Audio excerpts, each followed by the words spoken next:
बहुत ज़रूरी है। संस्कृत साहित्ये पर्यावरणम षष्ठः पाठः, नवम कक्षा का षष्ठम पाठ है संस्कृत साहित्य पर्यावरणम।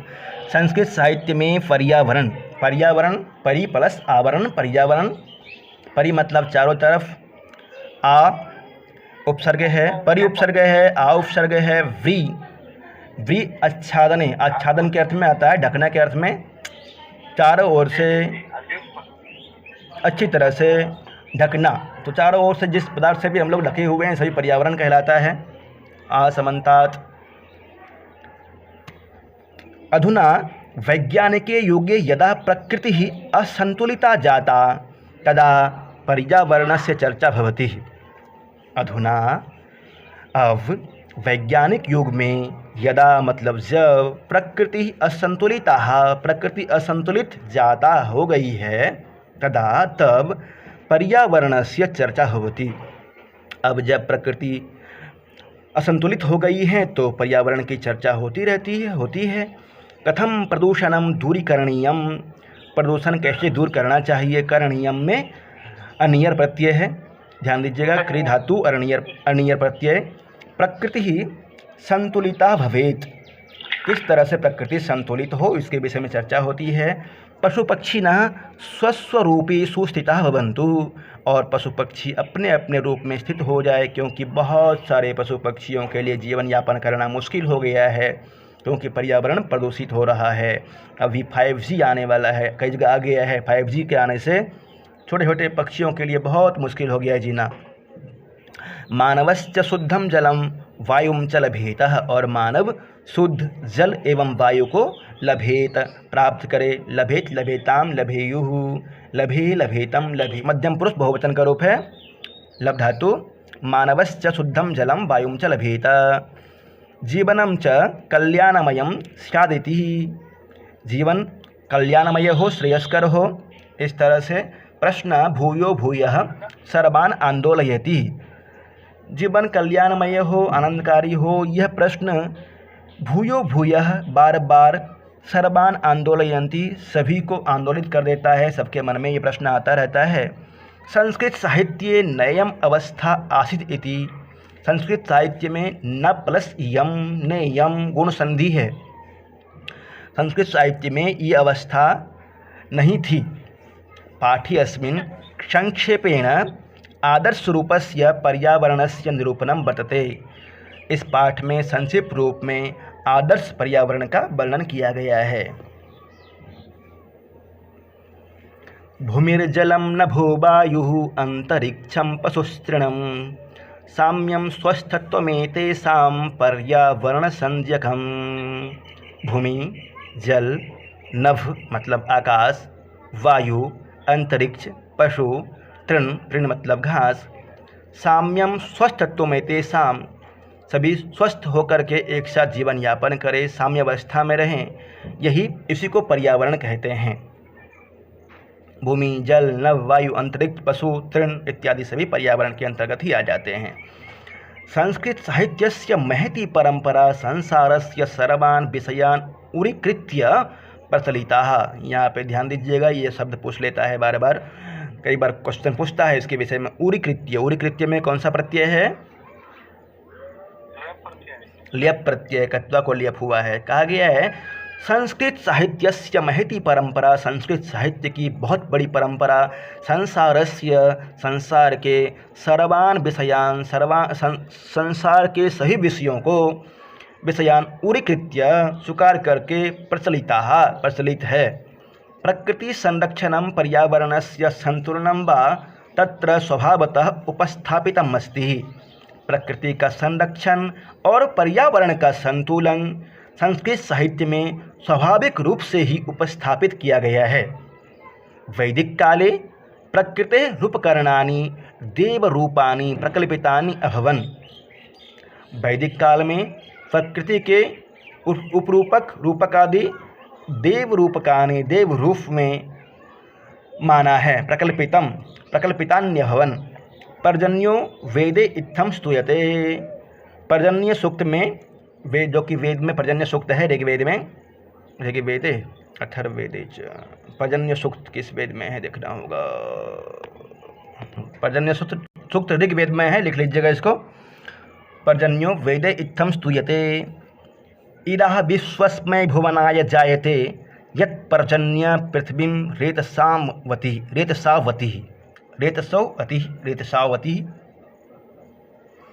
इरा विश्वस्मै भुवनाय जायते। इरा धरा पृथ्वी, विश्वस्मै भुवनाय जायते यह संपूर्ण विश्व के भला के लिए है। यत् पर्जन्यः पृथ्वीं रेतसामिति। इरा विश्वस्मै भुवनाय जायते, यह पृथ्वी भुवनाय संपूर्ण संसार के लिए है। यत् पर्जन्य पृथ्वीं रेतसोवती, जो कि पर्जन्य मतलब मेघ, पृथ्वी को रेतसोवती रेतसावती, पृथ्वी को पर्जन्य मतलब बादल हमेशा सिंचित करता रहता है, शुद्ध करता रहता है, परिष्कृत करता रहता है। मेघा पृथ्वीं जलेन रक्षति, इसमें इरा शब्द आया है एक, इरा शब्द का ध्यान रखिएगा। इरा मतलब होता है पृथ्वी, धरती। मेघा पृथ्वीं जलेन रक्षति तदा सर्वेभ्यः अन्नं भवति। मेघ पृथ्वी का जल के द्वारा रक्षा करता है। तदा सर्वेभ्यः अन्नं भवति, तभी हम लोगों को अन्न की प्राप्ति होती है। मेघ जल के द्वारा पृथ्वी की रक्षा करता है, जल से सिंचन करता है पृथ्वी को, उसके बाद ही अन्न की प्राप्ति होती है। एवमेव ये वनस्पतयः फलयुक्ता अफला वा पुष्पवन्तः अपुष्पा वा सर्वे पीते मानवान् रक्षन्तु पापानि अर्थात मलानि दूरीकुर्वन्तु। और क्या कहा गया है? एवमेव, इस तरह से ही ये वनस्पतयः, जो वनस्पतियाँ फलयुक्त और अफलाः, परंतु फलयुक्त है या जिसमें फल नहीं है वो भी, पुष्पवन्तः अपुष्पा वा, जिसमें पुष्प होता है, फूल खिलते हैं, और जिसमें फूल नहीं खिलते हैं वे भी, सर्वे पीते मानवान् रक्षन्तु, वे सभी मिलकर के मानवों की रक्षा करें। पापानि अर्थात मलानि दूरी कुर्वन्तु, मलों को दूर करें, पापों को दूर करें। यह फलिनी या अफलः अपुष्पः याश्च पुष्पिनी बृहस्पति प्रसूतास्तः नो मुञ्चन्त्वंघषः। इसी के बारे में कहा गया है कि जो फल देने वाला वृक्ष हैं, जो फल देने वाला नहीं हैं, जिसमें फूल हैं, जिसमें फूल नहीं हैं, अपुष्पाः, वे सभी मिल करके मानवों की रक्षा करें, मनुष्यों की रक्षा करें। अत्र औषधयो देव्यस्तुयन्ते, यहाँ पर औषधियों की स्तुति की गई है, औषधि देवी की स्तुति की गई है। संस्कृत काव्येषु प्रकृति वर्णनम आवश्यकम विद्यते, संस्कृत काव्यों में प्रकृति का वर्णन अति आवश्यक विद्यते मतलब है, संस्कृत काव्यों में प्रकृति का वर्णन आवश्यक है। कथ्यते यत् ऋतुः सागरः नदी सूर्योदयः संध्या चंद्रोदयः सरोवरः उद्यानं वनम इत्यादीनि उपादानानि अवश्यम वर्णनीयानि भवन्ति महाकाव्ये। कहा गया है कि महाकाव्य में ऋतु, सागर, नदी, सूर्योदय, संध्या, चंद्रोदय, सरोवर, उद्यान, वन इत्यादि का अवश्य ही वर्णन होना चाहिए। महाकाव्य का लक्षण है संध्या, सूर्येंद्र, चंद्रादि, इन सब का वर्णन होना ही चाहिए महाकाव्यों में। वाल्मीकि सरोवर श्रेष्ठाम पंपाम वर्णयति, वाल्मीकि ने सरोवरों में श्रेष्ठ पंपा सरोवर का वर्णन करता है। वाल्मीकि जी पंपा सरोवर का वर्णन करते हैं। सरोवरेषु श्रेष्ठा पंपा सरोवरम।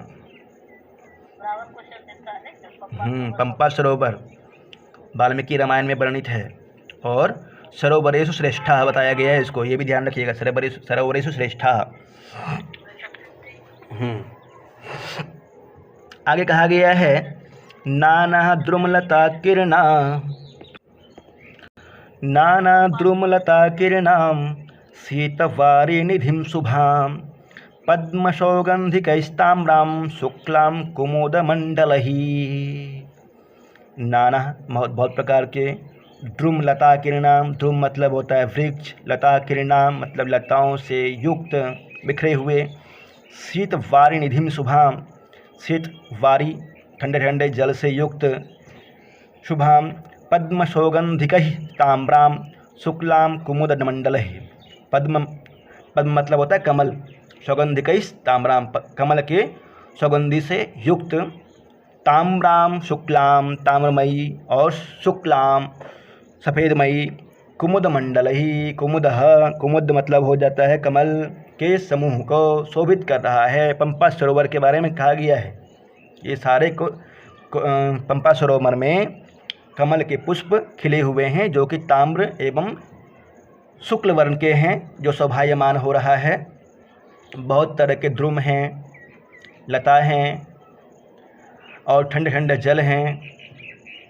संस्कृत काव्येषु स्वस्थ पर्यावरणस्य कल्पनया स्वाभाविक रूपेण प्रवहन्तीनां नदीनां वर्णनं बाहुल्येन लभ्यते।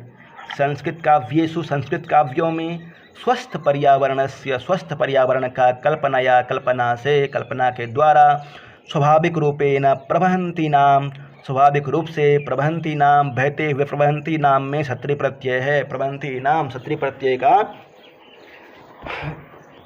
षष्ठी विभक्ति बहुवचन। प्रवहन्तीनां नदीनां वर्णनं बाहुल्येन लभ्यते। संस्कृत काव्यों में स्वस्थ पर्यावरण के लिए कल्पना करते हुए स्वाभाविक रूप से ही प्रवहन्तीनां नदीनां बहती हुई नदियों का वर्णन बहुधा किया गया है, मिलता है, बहुधा मिलता है। लभ्यते लभ्यते लट लकार का रूप है आत्मनेपदी का। कल पढ़े थे ना, 3 तरह के पद होते हैं, परस्मय पद, आत्मनेपद और उभयपदी। जलप्लावनस्य वर्णनम तो विरलमेव। जल प्लावन का वर्णन तो विरलमेव, बहुत ही विरले मिलते हैं। हाँ, सूर्यतापितः ज्येष्ठमासस्य मध्याह्नः बाणभट्टेन वर्णितः। सूर्यतापितः सूर्य का ताप से युक्त, तापितः कथा प्रत्यय, ज्येष्ठमासस्य मध्याह्नः ज्येष्ठ मास के मध्याह्न जो कि सूर्य के ताप से युक्त होता है, उसका वर्णन बाणभट्ट ने किया है। बाणभट्टेन वर्णितः, बाणभट्ट ने किया है। बाणभट्ट की रचना कौन कौन सी हैं? कादम्बरी, हर्षचरितम, चंडी शतकम और भी रचनाएं हैं उनकी, परंतु ये मुख्य है बाणभट्ट की रचना। सच स्वाभाविकः, इस तरह से स्वाभाविक रूप से वर्णन किया है। यह स्वाभाविक ही है। ज्येष्ठ माह के मध्याह्न में सूर्य के ताप से अत्यधिक गर्मी निकलती है। वस्तुतः स्वाभाविक रूपेण पर्वतमानानां ऋतूनां वर्णनेन पर्यावरणं प्रति कवीनां आस्था दृश्यते। वस्तुतः स्वाभाविक रूप से पर्वतमानानां ऋतूनां पर्वतों के और ऋतुओं के वर्णन से पर्यावरण के प्रति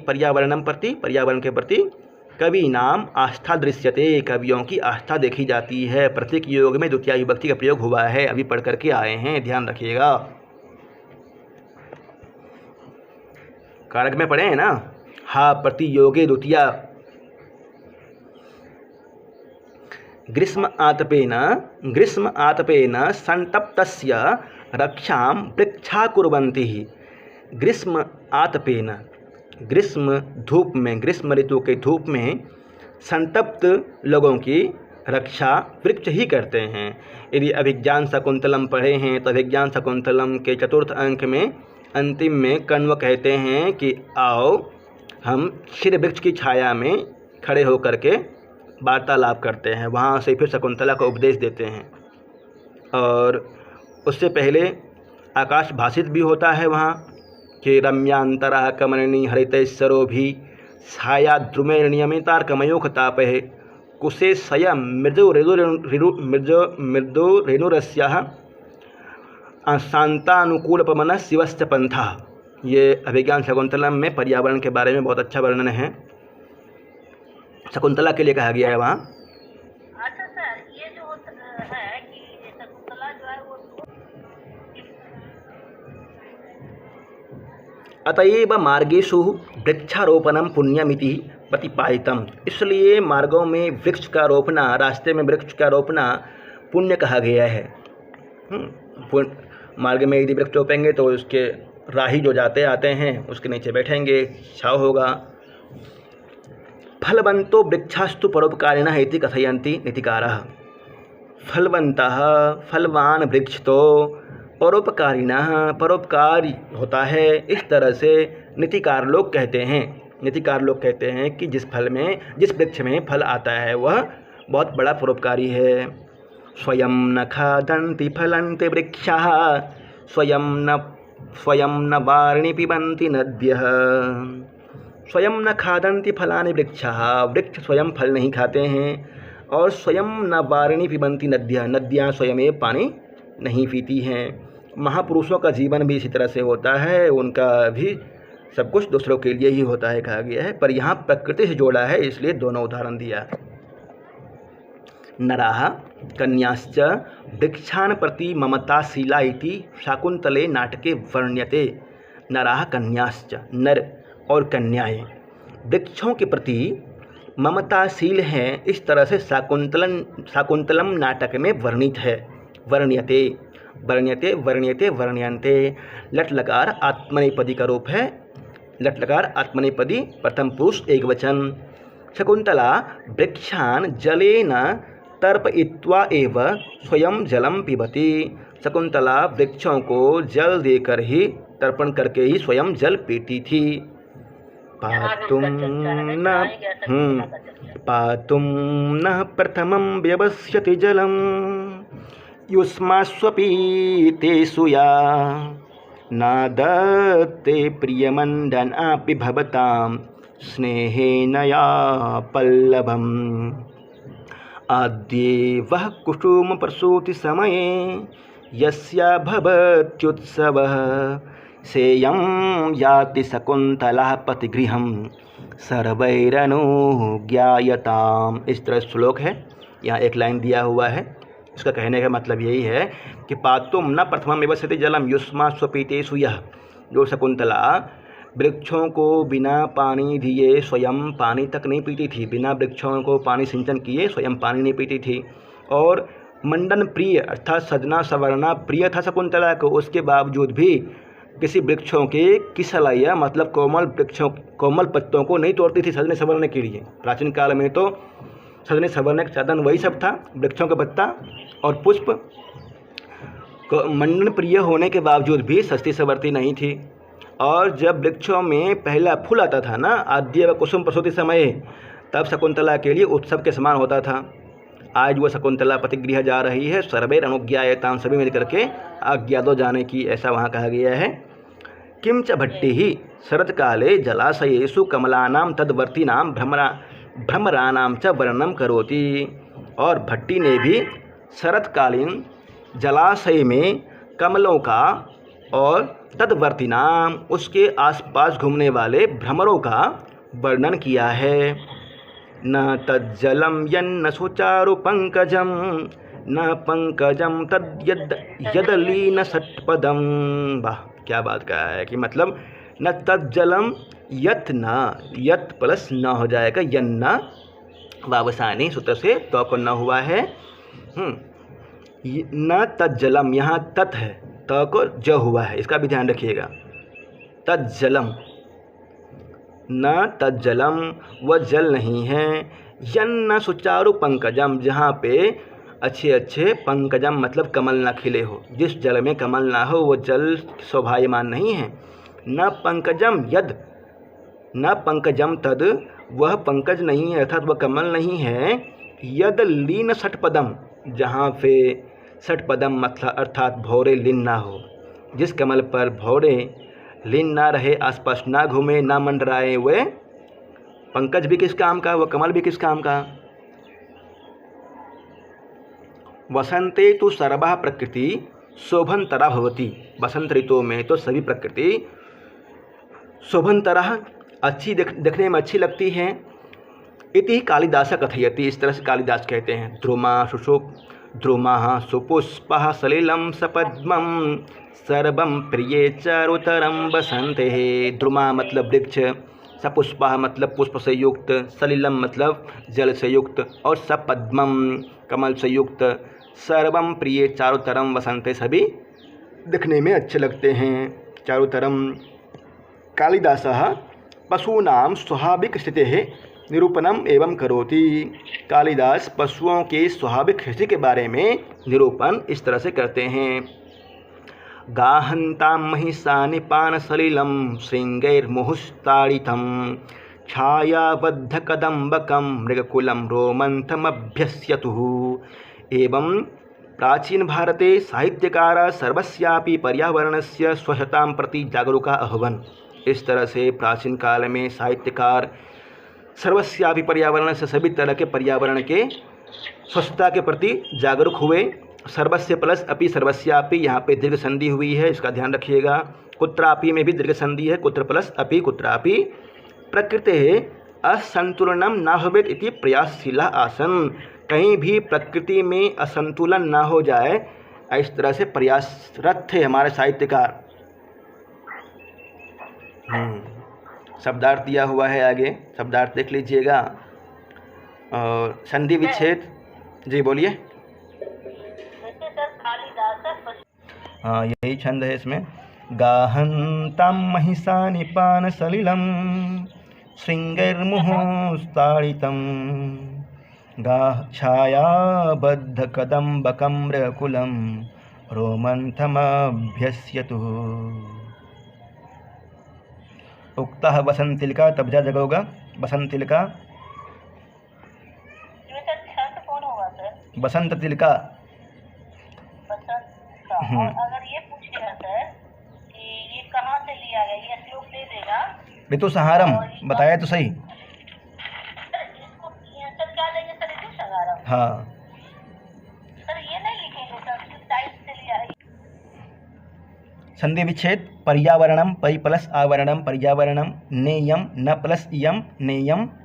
गुण संधि परि आवरणम पर्यावरणम में, संधि बताते जाइएगा। बिल्कुल बिल्कुल, पर्यावरणम में यण संधि है। परि प्लस आवरणम पर्यावरणम। नेयम न प्लस इयम नेयम में गुण संधि है, इको गुण वृद्धि। मुंचन त्वंघषः, मुंचन्तु प्लस अंघसः मुंचन त्वंघषः यण संधि है, इको यणसी से होता है। मुंचन त्वंघषः यण संधि। प्रकल्पितान्यभवन, प्रकल्पितानि अभवन, इसमें भी यण संधि है। प्रकल्पितानि अभवन यण संधि। सौगंधिकैस्ताम्रम, सौगंधिकैः ताम्रम, सौगंधिकैस्ताम्रम विसर्ग संधि। तर्पयित्वा एव, तर्पयित्वैव वृद्धि संधि, वृद्धि रेचि से वृद्धि संधि। युष्मासु अपितेषु, युष्मासु अपितेषु, इसमें यण संधि। युष्मासु अपितेषु। यद लीन षट्पदम, इसका हो जाएगा यत अलीन षट्पदम, यत अलीन षट्पदम। द को द हुआ है, यत अलीन षट्पदम बाबसाने। श्रृंगैर मुहुस्ताड़ितम, श्रृंगहि मुहु ताड़ितम, श्रृंगहि मुहु ताड़ितम, इसमें ही विसर्ग संधि हुआ है। व्युत्पत्ति विग्रह पर्यावरणम परितः आवरणम, इसका विच्छेद करेंगे। परि उपसर्ग है, आ उपसर्ग है, ब्री धातु है और ल्युट प्रत्यय है, बन जाता है पर्यावरणम। परितः हाँ, दोनों उपसर्ग है इसमें। परितः चारों ओर से, आह कर्षेण असमन्तात्, व्री व्री वृणोति इति पर्यावरणम। साम्यम समस्य भावः साम्यम, स्यें प्रत्यय है इसमें। उरीकृत्य, इसका ध्यान दीजिएगा। उरीकृत्य, उरी क्री और लियफ, उरीकृत्य स्वीकार करने के अर्थ में है, स्वीकार करके। उरीकृत्य स्वीकार करके। उरीकृत्य द्रुमलता किरणां, द्रुमैः लताभिश्च आकिरणाः, द्रुमैः मतलब वृक्षों के द्वारा और लता के द्वारा आकिरणाः। द्वंद्व तृतीय तत्पुरुष समास है इसमें, द्वंद्व पहले है और तृतीय तत्पुरुष समास है। द्रुमलता किरणाः। शीतवारिनिधि, शीतस्य असो वारिनिधि, शीतवारिनिधि कर्मधारय समास। सुचारु पंकजम, सुचारुणी पंकजानि येषु तत्, सुचारु पंकजम। सपद्मः, पद्मेन सह वर्तमानः सपद्मः बहुब्रीहि समास।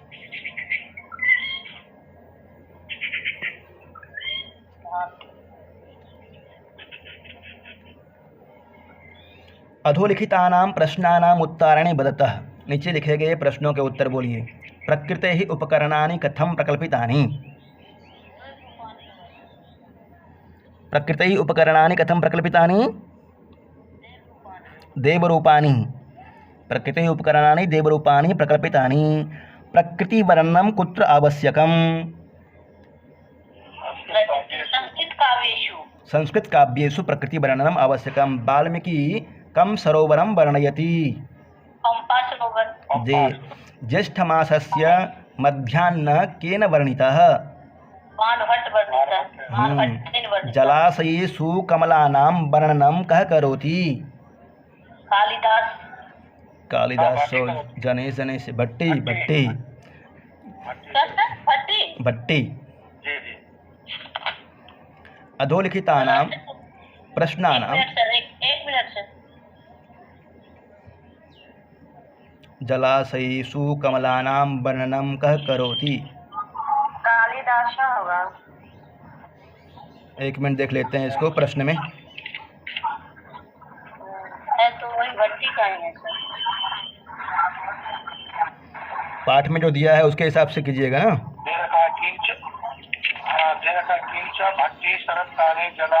वही है, हाँ, भट्टी है, भट्टी है। भट्टी का है। भट्टी का वर्णन है सर, भट्टी का ही। ठीक, ओके सर। कौन क्या बोले सर? भट्टी जलाशयेषु कमलानां वर्णनं भट्टी करोति। बुक तो आप इस बात तो बुक कहाँ पढ़े हो? तो बुक लेने जाते आप कौन गलती है?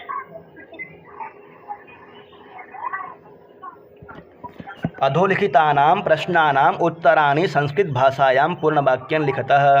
अन्नं कथं भवति? अन्नं पर्जन्य से होता है ना। संस्कृत काव्येषु जलेन रक्षितः पर्जन्येन। संस्कृत काव्येषु नदीनां वर्णनं किम् उद्देश्यकम्?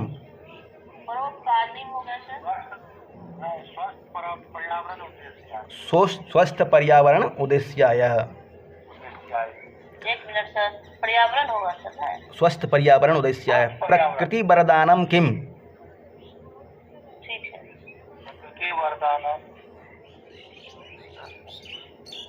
पर्यावरणं। प्रकृति का वरदान यहाँ क्या हुआ सर? प्रकृति वरदानं पर्यावरणं।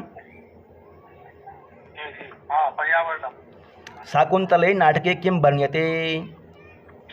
शाकुन्तले नाटके पर्यावरणस्य विषये प्रकृति वर्ण्यते। तत्र यास्यति अद्य शकुन्तले इति विषये वृक्षात् होगा सर। नरा कच्चा वृक्षात्।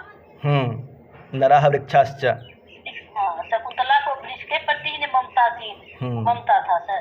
पर्यावरणस्य स्वास्थ्यं प्रति के जागरूकाः? साहित्यकाराः। अधोलिखितानां प्रश्नानाम् उत्तराणि लिखतः। पर्यावरणस्य किं स्वरूपम्? ये तो बड़े बड़े प्रश्न हैं। भूमि, जल, वायु, अंतरिक्ष, पशु, ये सब हो जाएगा। देख लीजिएगा उनको। प्रश्न निर्माणं कुरुतः। प्रश्न निर्माण कर लीजिएगा। संस्कृत साहित्ये पर्यावरणस्य चर्चा अस्ति। संस्कृत साहित्ये कस्य चर्चा अस्ति? पर्जन्यो वेदे स्तूयते। कुत्र पर्जन्यो वेदे स्तूयते? कस्य? नहीं, ऐसे थोड़ा सा। हाँ, कः वेदे स्तूयते? मेघः पृथ्वीं जलेन रक्षति। मेघः पृथ्वीं केन रक्षति? पृथ्वी सर्वेभ्यः अन्नं ददाति। पृथ्वी सर्वेभ्यः के लिए आ जाएगा केभ्यः अन्नं ददाति। वेदे औषधयो देव्यः स्तूयन्ते। वेदे कः देव्यः स्तूयन्ते? वेदों में किसकी स्तुति की जाती है? संस्कृत महाकाव्येषु प्रकृति वर्णनम आवश्यकम। संस्कृत महाकाव्यों में प्रकृति का वर्णन आवश्यक है। कोष्ठक से पद लेकर के भरना है, इसको भर लीजिएगा। इराह विश्वस्मय क्या हो जाएगा? भूमनाय जायते तानोः तानोः मुंचन्तु अंघषः। वाल्मीकि पंपा सरोवर सरोवरम श्रेष्ठां पंपा सरोवरम वर्णयति। सर्वं प्रिये चारुतरं वसन्ते मृक्कुलं रोमन्थम अभ्यस्यतु स्वयं न दुग्धा वारिणी पिबन्ति नद्या। वारिणी हो जाएगा इसमें। अभ्यास नहीं छोड़िएगा, सबको कर लीजिएगा। बालकस्तु बालकः तु, तब क्या बोलिए? हाँ इसी को बोले थे सर। हाँ बता रहा हूँ, लिखते जाइए जल्दी जल्दी। बालकस् कालिदासः तु, कालिदासः तु, वृक्षः तु, कन्या च, पठितः तेन, मुहुः ताडितं, मानवश्च। अधोलिखित पदेषु मूल शब्दम विभक्तिम वचनम च लिखतः। नीचे लिखे गए शब्दों में मूल विभक्ति और वचन लिखना है। मूल शब्द, विभक्ति और वचन लिखना है। वैज्ञानिक है, जैसे कि वैज्ञानिक शब्द हुआ मूल, विभक्ति सप्तमी और वचन एक वचन। पर्यावरणम, मूल शब्द क्या है? पर्यावरण, हाँ। उसके बाद विभक्ति तुत्या एक वचन, बहुवचन एक वचन। साहित्य शब्द मूल है, सप्तमी विभक्ति एक वचन। भुवनाय, भुवन शब्द है मूल, चतुर्थी एक वचन। सर्वेभ्यः, सर्व शब्द है मूल और चतुर्थी विभक्ति बहुवचन। सभी के लिए, अलग होने के अर्थ में पंचमी हो जाएगी, नहीं तो देने के अर्थ में चतुर्थी हो जाएगी ना। स्वरूपिकेषु, स्वरूपेषु, इसमें से आ जाएगा स्वरूप शब्द और सप्तमी विभक्ति बहुवचन। वृक्षान, वृक्ष शब्द द्वितीय विभक्ति बहुवचन। अधोलिखित क्रियापदेषु धातुम लकारम पुरुषम वचनं च निर्दिशतः। नीचे लिखे गए शब्दों में धातु, लकार, पुरुष और वचन लिखना है। भवति, भवति कहाँ का? भू धातु, लट लकार प्रथम पुरुष एक वचन। रक्षति, रक्ष धातु, लट लकार प्रथम पुरुष एक वचन। कुर्वन्तु, क्री धातु, लट लकार प्रथम पुरुष एक वचन और लोट लकार। मुंचन्तु, मुंच धातु, लोट लकार प्रथम पुरुष एक वचन। आसन, आस धातु, अस्तिर्भु, अस धातु है। लंग लकार प्रथम पुरुष बहुवचन का रूप है। उदाहरणम् अनुसृत्य प्रत्येकम् अव्ययपदेन वाक्यद्वयं रच्यते। अधुना, अधुना पर्यावरणस्य चर्चा भवति। अत्र पर्जन्यदेवः स्तूयते इति, ये सभी अव्यय है, ध्यान रखिएगा। अधुना, अत्र इति। योग्यता विस्तारः, योग्यता विस्तारः अब कल करेंगे।